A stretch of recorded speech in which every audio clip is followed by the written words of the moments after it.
Hope you guys are doing well. Welcome back. So in this video, I'm going to show you that how you can control and manage the gift cards option on the Shopify. Let's start.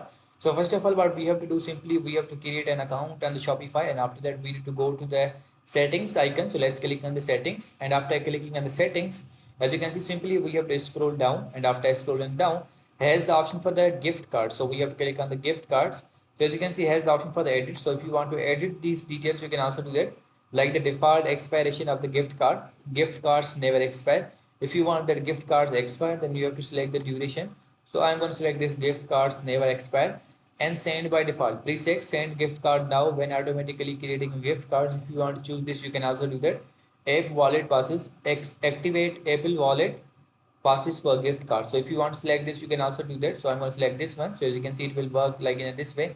So I'm going to untick this, and after doing this, simply we have to hit the save, and after clicking on the save, these settings will be saved. So in this way you can control your gift card settings. I hope you guys understand this video, that how you can manage your gift cards. So see you guys in the next video.